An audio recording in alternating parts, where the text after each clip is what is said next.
Alors, bon matin à tous. Bienvenue à notre reprise de notre webinaire sur les successions Abendesta, c'est-à-dire les successions sans testament. Alors, malheureusement, cette semaine, on doit reprendre parce que je crois, Daniel, je vous présente Daniel Ducharme. Plusieurs d'entre vous la connaissent déjà. Alors, euh, alors, Daniel, je crois qu'on a eu un petit peu de problèmes techniques la semaine passée. La technologie, c'est bon, disons que je m'y connais un peu, mais On quand est ça meilleur devient, conseiller c'est ça, financier oui. pour les garanties. Exactement. Il y a des raisons pourquoi je travaille pas comme support TI ou quelque chose comme ça.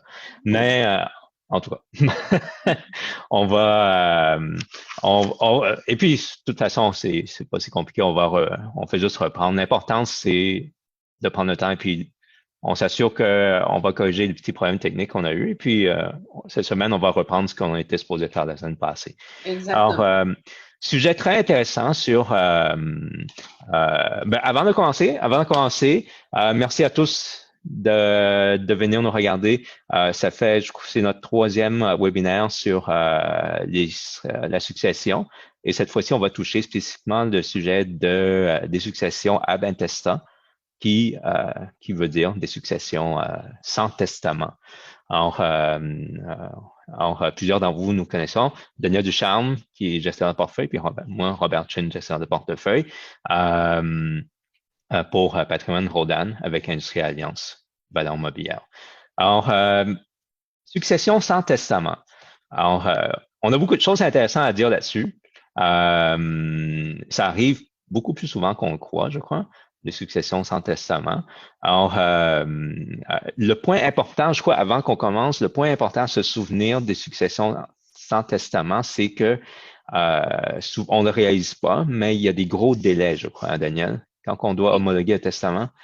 Ouais, Exactement. Alors, on sait que quand il y a un testament, pour homologuer le testament que l'on a, tout ce qu'on a à faire, c'est des recherches c'est ça. testamentaires au niveau du barreau et de la Chambre des notaires.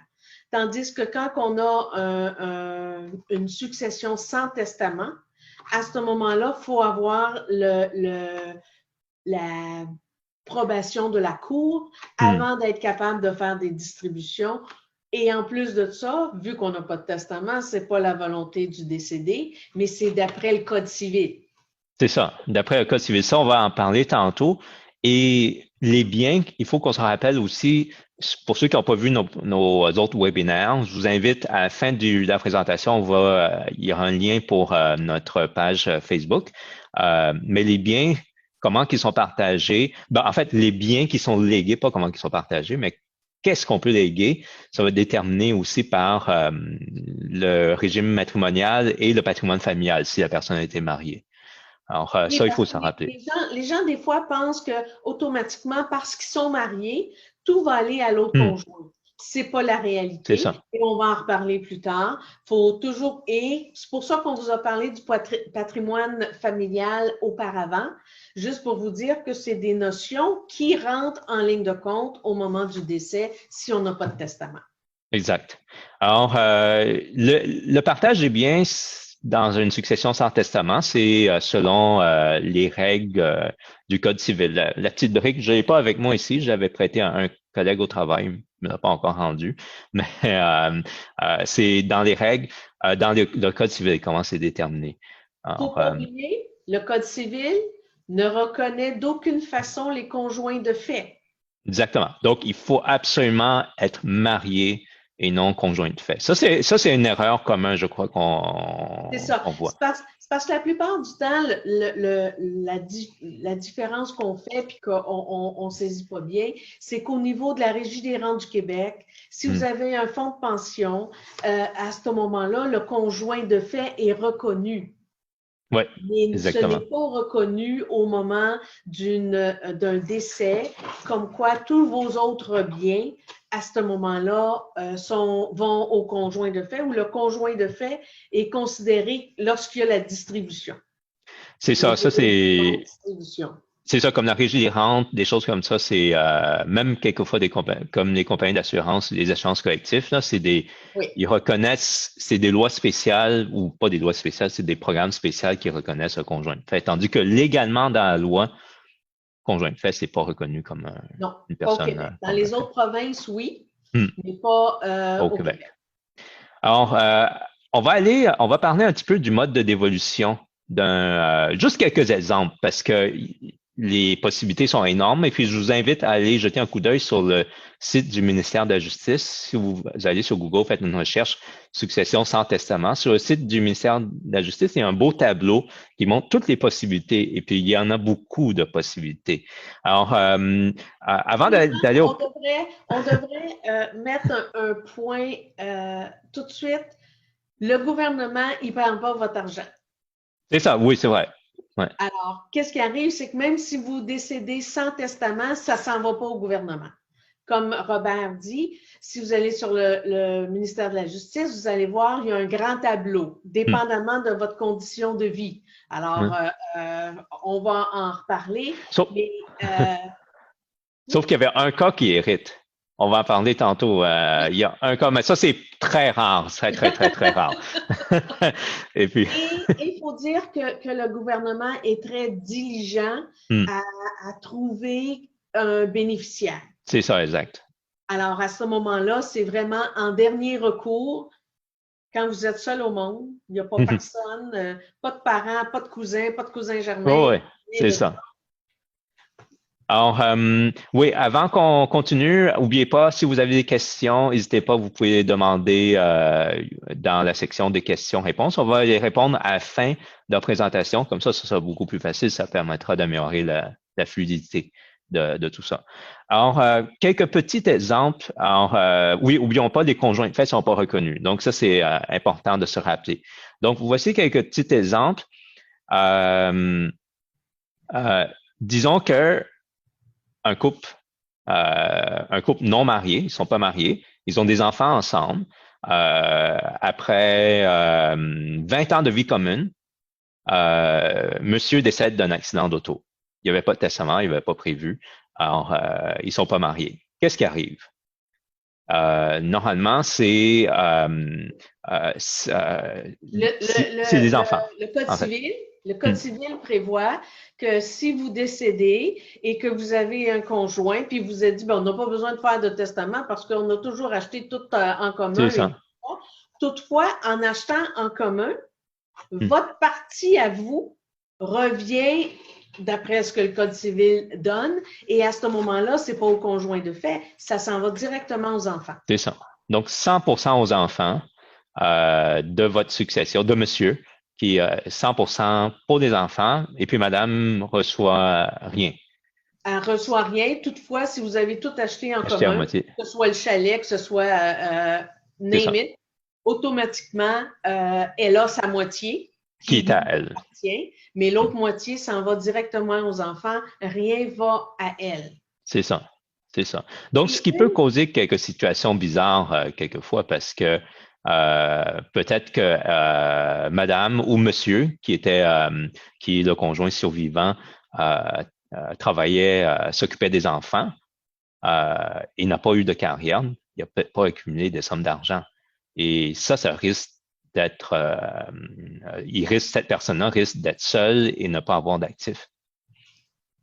Et je pense que la complication vient, on va en reparler plus tard, là, parce qu'on peut toujours refuser une succession. C'est ça. Mais quand on a un décès avec des enfants et un conjoint de fait, alors ça veut dire que si les enfants sont mineurs, ils ne peuvent pas refuser. Ils ne peuvent pas refuser la succession. Ça leur revient systématiquement. C'est ça. Il ne faut pas oublier que même si les enfants refusent la succession, ça n'ira jamais au conjoint de fait. C'est ça. Okay? Là, alors, il y a d'autres... il y a d'autres qui héritent. Le conjoint de fait, en fait, c'est comme si elle n'existait pas. Exactement. Dans ces cas-là. Donc, cependant, s'il y a un conjoint marié et des enfants, c'est un tiers aux conjoints et puis 2 tiers aux enfants. Alors, 2 tiers, en fait, tous les enfants ensemble. C'est-à-dire, s'il y a 3 enfants, les 3 enfants partagent 2 tiers. 2 tiers. C'est ça. Exactement. Et puis, si on va un petit peu plus loin, s'il n'y a pas d'enfants, qu'il n'y a pas de parents et de conjoints, mais qu'il y a des parents et conjoints, mais le conjoint hérite de 2 tiers et bizarrement, les parents, bizarrement, on s'entend là, le Code civil dit que les parents héritent d'un tiers. Donc, le conjoint n'hérite même pas à 100% encore. Alors, c'est pour ça que le testament est important. Hmm. Même si vous n'avez pas d'enfant et que vous êtes marié, ben, vous pensez qu'automatiquement, tout va aller au conjoint. C'est ça. Non, ce n'est pas un fait. Comme on disait auparavant, le choix qui peut être fait par les parents qui héritent d'un tiers, les parents peuvent renoncer.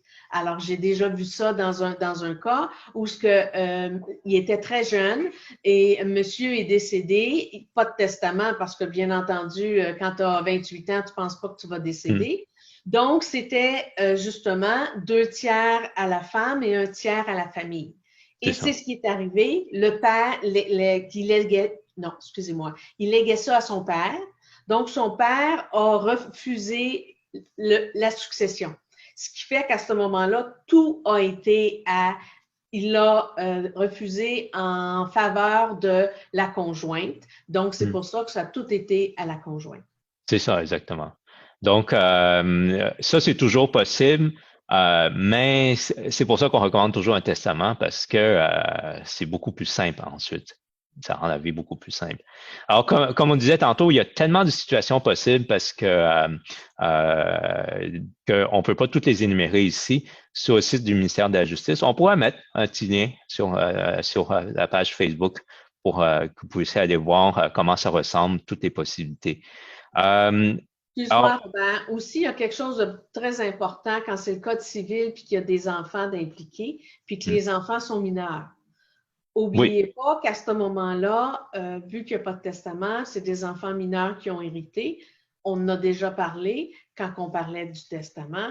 Si à ce moment-là, quand les enfants ont 18 ans, tout leur est dû. Alors, name it, tout leur est dû et ils prennent possession à 18 ans des actifs totaux. C'est ça. Malgré qu'entre ça et 18 ans, vous devez rendre compte de toutes les dépenses que vous faites. C'est ça. Okay? Dans le sens que les enfants peuvent revenir et dire, ben, OK, prouve-moi que ça a été bien géré, parce que des fois, il y a des petites chicanes, puis que là, les enfants... Quand on parle d'argent, il y a souvent des chicanes, hein? Dans les familles. Ça peut être les meilleures familles possibles avec les meilleures relations possibles. Puis dès qu'on touche l'argent, ça commence à être problématique après. Alors, à 18 ans, toi, tu as peut-être l'expérience, mais à 18 ans, c'est loin d'être évident. Non, exact. Alors, on voulait donner quelques exemples. En fait, je voulais prendre un exemple que moi j'ai vécu. En 2009, mon père est décédé sans testament en 2009. Ma mère, évidemment, il était marié avec ma mère et on avait une situation un petit peu complexe parce que mon père avait le seul actif qu'il avait, c'était sa part de la maison qui était 50-50 avec ma mère. Donc, ma mère recevait un tiers selon le Code civil, un tiers de la moitié de mon père. Et mon frère et puis moi, parce qu'on était 2 enfants, recevaient 2 tiers, donc un tiers, un tiers. Donc, ça faisait un tiers, un tiers, un tiers de la moitié de mon père. Qui faisait un petit peu complexe comme situation. Ma mère était à retraite. Elle avait besoin, en fait, d'habiter dans cette maison, sinon ça devenait un petit peu complexe. Nous, mon frère et moi, avons déjà des résidences. Donc, ce qui compliquait un petit peu la situation parce qu'éventuellement, si on aurait accepté la succession, ben, on n'aurait pas été éligible pour l'exonération de gains en capital de résidence principale. Parce que nous, on aurait un tiers, donc un sixième. Mon frère a un sixième et ma mère aurait moitié plus un sixième. Donc, ce qui complique beaucoup, beaucoup la situation. Elle aurait un tiers. Oui, un tiers de la moitié de mon père. De la moitié. Donc, tu as raison. plus sa moitié à elle. Ce qui complique beaucoup la situation et qui fait que fiscalement, c'est pas avantageux. Parce qu'on sait que, de toute façon, éventuellement, quand ma mère va décéder, espérons dans 30 ans, au moins, l'exonération de l'héritage revient à nous de toute façon. Exact. Alors, c'est pour ça que je crois que dans cet exemple, c'est pour ça qu'une meilleure planification, juste un simple testament, ça n'a pas besoin d'être très complexe, aurait évité qu'on aille faire toutes ces démarches pour probablement plusieurs mois. Là, ça a pris plusieurs mois. Et qu'est-ce qui arrive aussi, c'est que bien souvent, quand on rencontre nos clients, puis qu'on parle du testament, puis que les gens nous disent, ben non, j'en ai pas, écoute, je vais pas penser à ça. Faut jamais oublier qu'on peut faire un testament holographe. Alors, Ouais. ça veut dire quoi? Ça veut dire qu'à ce moment-là, on peut écrire sur une feuille de papier ordinaire datée et écrire nos volontés. Je lègue tout à ma femme. OK? Ouais. Si c'est pas compliqué, on n'a pas besoin d'aller voir le notaire. Toutefois, parce que c'est un testament holographe, avant qu'il soit reconnu par la Cour, ben c'est là où on a les délais. Parce qu'il faut faire les recherches, il faut que ça soit amalgamé par la Cour. Alors, c'est pour ça que quand on dit que c'est beaucoup plus facile si on fait un testament, même si on lègue tout au conjoint, c'est les délais qui rentrent en ligne de compte et qui fait qu'à ce moment-là, ça peut être compliqué. Oui, et puis des délais, ce qui est compliqué, c'est que quelquefois, on a besoin des sommes d'argent, comme on dit. Et puis, si on doit attendre plusieurs mois, c'est pas facile. En plus de vivre un deuil et puis d'avoir des délais additionnels là-dessus. L'autre exemple que je voulais amener, on va passer vite là-dessus, aidant naturel, un enfant qui s'occupe de son père décède d'un accident. Mais il était pas marié avec un enfant, mais ce qui arrive, c'est qu'il n'y a rien qui va à son père, mais tout va à l'enfant. Donc, selon le Code civil. Donc, ça fait en sorte que est-ce que le père doit se fier à son petit-fils maintenant? Et puis, on ne sait pas quel âge qu'il a son petit-fils. Donc, si c'est un enfant jeune, ça devient compliqué un peu. Et je crois que je vais te laisser parler du prochain point. Qu'est-ce qu'il y a eu si un parent, la personne décédée a des enfants de plusieurs unions? Plusieurs unions ou même quand il y a deux mariages ou deux conjoints ou quoi que ce soit. Ce que je veux dire par là, c'est qu'on peut avoir aussi adopté les enfants du nouveau conjoint. Alors, des fois, des circonstances exceptionnelles font que tu vas adopter les enfants de l'autre. Tous les enfants. Le Code civil dit tous les enfants. Alors, s'il y en a eu deux avec un avec l'autre, puis adopté un autre, ben, ça fait 4 enfants. Donc, les 4 enfants ont 2 tiers, ou s'il n'y a pas de conjoint marié, les enfants ont l'entité de la succession. La succession. Puis ils divisent entre eux. OK. Et puis, les enfants illégitimes là-dedans? Ah, ben là, il va falloir qu'il attaque la question de la succession. Ça, c'est rien que les riches qui ont C'est ça. Pas nous autres. C'est ça, exactement. Quand que des sommes sont plus importantes, soudainement, il y a des enfants qui apparaissent, je crois. Exactement. OK. Alors, et quand on est seul au monde, tantôt on a parlé de ça. Je crois que c'est le seul cas, et puis comme tu disais, l'État va faire toutes les recherches qu'il faut pour essayer de trouver un héritier. Mais évidemment, quelquefois, dans des rares cas, on est seul au monde. Il n'y a personne qui existe ailleurs. C'est triste un peu, mais la personne décède. Et c'est ça que l'argent va à l'État. Et puis ça, c'est ça. Et puis ça aussi, c'est peut-être pas selon les volontés de la personne, parce que pourquoi ne pas faire un testament et puis léguer ça en organisme de bienfaisance à la place? Ou son meilleur ami. C'est ça, exactement. Le fils de son meilleur ami parce qu'il le considérait comme son fils. Toutefois, s'il n'y a pas de testament, il n'y a rien qui va au fils. Oui, exactement. Donc, alors, on va passer à quelques petites stratégies. N'oubliez pas, envoyez-nous vos questions si jamais il y a une petite section pour questions-réponses. On va y répondre tantôt. Alors, on va juste parler de quelques... Oui? Excuse-moi, Robert. Comme tu as dit, la personne est seule au monde ou quoi que ce soit, mais elle avait un conjoint de fait. Ah oui, ça aussi. Conjoint de fait, il n'y a rien. Il n'y a rien. Et puis, c'est l'État qui reçoit. Parce que le ne reconnaît pas. C'est ça, exactement. Puis l'État reçoit la somme au complet, malgré qu'il a peut-être vécu 40 ans avec le conjoint ou la conjointe de fait. Exactement. C'est des situations un petit peu fâcheuses comme ça qui arrivent. Testament holographe, À Oui, ce moment-là, vous n'avez pas besoin d'aller chez le notaire. Vous avez juste à faut tout l'écrire à la main et vous le signez. c'est ça. That's it. Ça fait office de testament quand vous n'en avez pas un chez le notaire. Hmm. Alors, disons qu'on a une succession sans testament. J'ai préparé quelques petites, on a préparé quelques petites stratégies qu'on peut faire. C'est sûr que consultez votre conseiller, consultez-nous. Des situations deviennent quelquefois complexes, mais évidemment, il y a des stratégies simples, comme par exemple les REER. Qu'est-ce qu'on fait avec les REER? Parce qu'on n'est pas obligé de léguer un tiers, deux tiers exactement. Ça n'a pas besoin d'être un tiers du REER, deux tiers de la maison, puis tout ça. On peut dire comme toutes les REER au conjoint. Pourquoi au conjoint?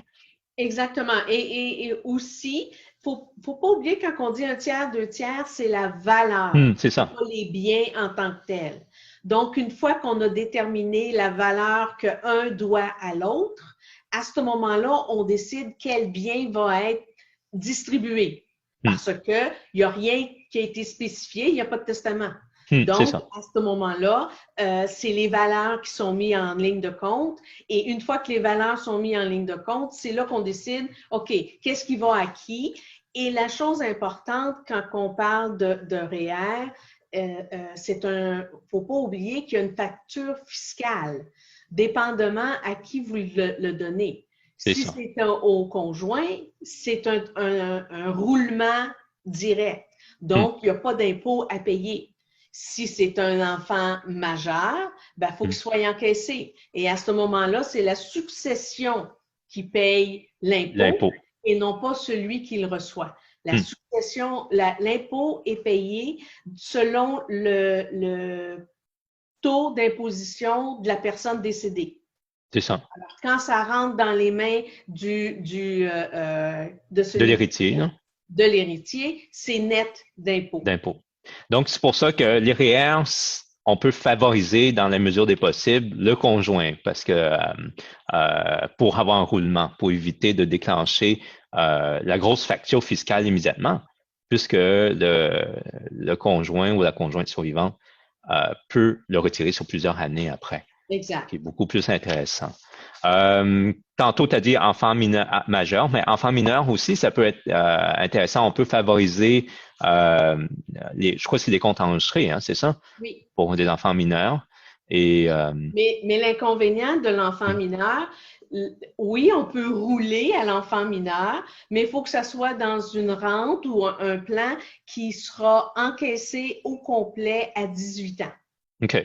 Donc, un enfant de 17 ans, c'est pas super idéal, Non. mais un enfant comme, disons, de 5 ans, là, ça pourrait être intéressant parce que c'est une rente sur bon, mes maths, c'est 13 ans. On parle toujours que ça dépend toujours du montant, là. C'est ça, oui. Si c'est 2 millions, on n'en parle pas, là. Non, c'est trop. C'est quand même une possibilité de le faire parce qu'à ce moment-là, c'est étalé dans le temps. Donc, si on a 5 ans pour payer l'impôt, notre taux d'imposition va être moins élevé que si on l'encaisse la journée de notre décès. Alors, c'est quelque chose à penser, à réfléchir pour dire est-ce que ça fait du sens dans notre situation. Alors, intéressant. D'autres exemples aussi rapidement. Évidemment, comme tantôt, on a parlé des résidences principales, rouler au conjoint survivant, c'est intéressant. Les comptes non enregistrés aussi, rouler au conjoint survivant, parce que comme ça, on ne déclenche pas. Mais quelquefois, ce qui est... Oui. Sauf, comme tu dis, rouler au conjoint, mais n'oubliez pas que c'est toujours la valeur. Okay? Ce n'est pas des biens en tant que tels. C'est ça. Si on parle des REER, on parle de la résidence principale et tout ça. Si on regarde ces montants-là nets d'impôts, à ce moment-là, c'est différent. Combien de fois que les gens ont dit, ben oui, je vais laisser du cash à mes enfants, puis la résidence à ma femme. Le seul cash que vous avez, c'est des REER.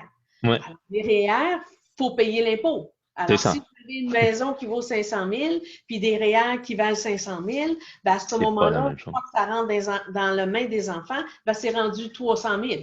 C'est ça, c'est pas la même chose. Parce qu'il a fallu payer l'impôt au moment où on l'a donné à nos enfants majeurs. Donc, c'est pour ça, tout ça, dans un testament, c'est beaucoup mieux que ce soit clarifié parce que sinon, c'est des chicanes après. Ils vont se dire, ben pourquoi moi je reçois des REER et puis j'en ai moins à cause il faut que la succession après les impôts, il ne restera plus grand-chose. Parce Euh, que quand on fait un testament, à ce on moment-là, spécifie, on peut parler de pourcentage c'est ça. de la succession et non pas de donner des biens directs. Alors, à ce moment-là, c'est là où peut venir la différence, puis que la personne qui vous aide à régler la succession, à Hmm. ce moment-là, peut Le vous guider liquidateur. dans les choix. Le Ouais, liquidateur. c'est ça. Un bon liquidateur, ce qu'il peut faire aussi, pour terminer, on a une couple de points aussi à rajouter. Un bon liquidateur, quelquefois, ce qu'il peut faire aussi, c'est décider de faire imposer le décédé avant de faire le transfert, Exact. par exprès. Parce que disons que la personne décède en janvier, disons que janvier de l'année fiscale, il n'y a pas eu beaucoup de revenus cette année-là. Donc, ils peuvent imposer certains biens. Donc, ça, c'est une stratégie intéressante à faire aussi, là, avant de Et faire le c'est pour transfert. ça que si on a une succession sans testament qui a quand même beaucoup de valeur, même à ce moment-là, le liquidateur va être désigné par un conseil de famille. Oui, c'est ça. Donc, c'est pour ça que si c'est un peu compliqué de choisir le liquidateur à qui on donne le droit d'utiliser un expert comme un notaire ou un avocat ou whatever, à ce moment-là, au moins, on est sûr de pouvoir utiliser tous les outils dans notre boîte à outils. Oui, c'est ça. Quelques situations, quand il n'y a pas de testament, ou des choses qui permettent de contourner ça, les polices d'assurance ou les régimes de pension, on peut désigner des bénéficiaires directement. Alors, qu'est-ce que ça a comme avantage ou inconvénient? C'est un avantage parce qu'à ce moment-là, ce n'est pas sujet au testament et Au code civil aussi, hein. au délai d'aller en cours et l'argent, on le reçoit tout de suite. Et toutefois, si comme bénéficiaire, on a marqué les ayants droit ou la Hmm. succession, Là, ça tombe dans le on testament. vient de perdre l'avantage qu'on C'est ça, aurait eu. ouais. Donc, ça veut dire que quelqu'un qui décède sans testament, mais dans sa police d'assurance, il nomme directement son conjoint de fait. Mais là, il n'y a pas de problème, ça passe direct au conjoint de fait. Parce que ça ne rentre pas dans la Ouais, succession en tant que telle. c'est ça. Nous, on peut désigner des bénéficiaires comme ça dans les polices d'assurance et aussi au niveau des pensions et l'assurance collective Ouais. qu'on a avec notre Le employeur. régime collectif, là. Ouais, Exactement. À ce exactement. moment-là, ça peut être une façon de protéger la personne. Toutefois, si vous travaillez avec un employeur qui n'a pas un plan déterminé, mais bel et Mhm. bien un plan de contribution Oui. déterminé, à ce moment-là, ça ne peut pas être le conjoint parce qu'on n'a pas de désignation de bénéficiaire. OK. Alors, à ce moment-là, c'est différent. Il faut faire attention. Il faut s'informer avec l'employeur s'il y a un moyen de nommer un bénéficiaire à notre cotisation déterminée ou, excusez-moi, contribution. Ça veut dire quoi, ça? Ça veut dire que l'employeur met 5 vous mettez 5 puis au moment de la retraite, vous partez avec votre argent. Ça, c'est une contribution Hmm. déterminée. Alors, celui-là, dans tous les plans REER, habituellement, on ne peut pas nommer de bénéficiaire, mais il y a beaucoup d'exceptions à la règle. Ouais. Informez-vous à votre employeur si la bénéficiaire que vous donnez, si c'est juste pour votre police d'assurance vie que vous avez avec eux ou c'est pour tout le plan de retraite aussi. OK. Donc, on va terminer avec ça. Peut-être, je viens juste de penser à un exemple de situation fâcheuse encore. Disons, vous avez nommé bénéficiaire dans vos assurances vie, le régime de pension, vous avez nommé, si c'est possible, un bénéficiaire, votre conjointe, et vous décédez, mais finalement, le reste de vos biens sans testament, votre conjointe reçoit encore des sommes d'argent. Donc, quelquefois, ça peut faire des situations comme quoi que ben, les enfants ne reçoivent pas grand-chose et puis le conjoint a reçu l'assurance vie, le fonds de pension et Exact. puis tout ça. Donc, ça complique. Alors, n'hésitez pas à envoyer des questions. On en a reçu une couple de questions. C'est notre adjointe qui nous a envoyé. Si vous allez sur Facebook ou envoyez-nous un message en des questions qu'on reçoit. Première question, est-ce qu'il y a des frais liés à une succession sans testament? Alors, oui, je crois qu'il y a des frais. Je ne sais pas, Daniel, est-ce que tu as une expérience de combien ça peut coûter? Non, malheureusement, j'ai Non? pas d'expérience à ce niveau-là, mais faut quand même faire toutes les recherches de la même Hmm. façon qu'on le faisait pour si on avait un testament. Pour prouver qu'il n'y en a pas de testament, il faut faire les recherches. Alors, il y a un certain coût. Ensuite de ça, pour aller en cours, alors, quand on dépose des choses C'est ou quoi que ça. ce Il y a soit, des frais de cours, hein, il y a c'est des ça. frais de cours et non pas des frais d'avocat, mais il y a des Hmm. frais de cours quand même. Et je pense qu'on en a parlé dans les situations fâcheuses où on n'a pas de testament et tous nos biens sont gelés à ce Oui, moment-là. c'est ça. Autant les biens que les REER et tout ça, c'est gelé. Donc, on ne peut pas aller chercher de l'argent là. Donc, c'est très important Hmm. de penser à faire un testament holographe, au moins pour protéger le conjoint de fait dans les situations où ce que vous décidez. OK. Alors, donc, c'était pas juste des coûts monétaires, mais il y a aussi le coût de la situation, comme quoi qu'on n'a pas accès à l'argent pendant un bon bout de temps d'arranger tout ça, là. Oui, parce que j'ai vécu l'expérience avec une de mes clientes. Ce qui est arrivé, c'est que monsieur était rendu à sa pension. Elle était Hmm. bénéficiaire de 60% du montant que lui recevait, mais il fallait qu'elle prouve qu'elle était la conjointe et que OK. monsieur était décédé. Alors, on se comprend qu'il y a des délais aussi présentement créés par l'obtention du certificat de décès de Hmm. l'État et Qui non est pas long, de la maison funéraire. c'est ça. Ils demandent le certificat de décès de l'État. Donc, ça crée des délais. Si ça crée des délais, à ce moment-là, la personne ne peut pas recevoir la pension. On essaye toujours de rendre ça facile pour les autres. Hmm. C'est un bon moyen en faisant un testament. C'est ça. C'est beaucoup plus simple après. Euh, Mon père est décédé. Si ma mère se remarie et décède, qu'est-ce qui se passe? Est-ce que les enfants de mon beau-père vont hériter? Ça, on parle, j'imagine, de 100 testaments. Euh, je crois que c'est clair, quand on en a parlé tantôt, les enfants du beau-père ne sont pas considérés comme Non, des parce qu'ils ne enfants sont pas les enfants de de la la dame. personne décédée. C'est ça. Et si la dame a marié le conjoint, le nouveau conjoint, ben à ce moment-là, il va quand même y avoir un tiers qui va aller au nouveau conjoint. Il ne faut pas C'est ça. oublier que marié, code civil, ça adresse tout ça, même avec sans testament. Donc, si madame ne dit pas qu'une fois qu'elle a marié le deuxième mari, que tous ses biens vont à ses enfants, ben ça va être un tiers, deux tiers. C'est ça. Donc, ça peut créer des situations fâcheuses et non fâcheuses dans cette situation, dépendamment comment qu'on voit, parce que si elle a vécu avec le deuxième conjoint très longtemps et a comme élevé ses enfants comme si c'était les siennes, mais sans testament, ces enfants-là n'héritent rien quand même. Donc, ce Exact. qui peut-être pas sa volonté, peut-être qu'elle aurait voulu laisser à ces enfants-là. Des Alors, c'est ça, momentos ouais. et des affaires du genre ou C'est quoi que ça, ce soit. exactement. Euh, pour l'instant, je crois que c'était toutes les questions qu'on avait. Je crois que ça conclut pas mal cette présentation.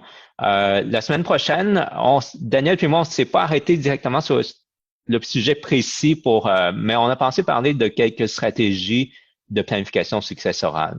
Qu'est-ce que tu en penses, Daniel? Bien On sûr, pourrait parler de certaines stratégies quand on fait des testaments cette fois-ci. Alors, ce exactement. ne sera pas la semaine prochaine, ce sera dans 2 semaines. On va le préparer au courant de la semaine.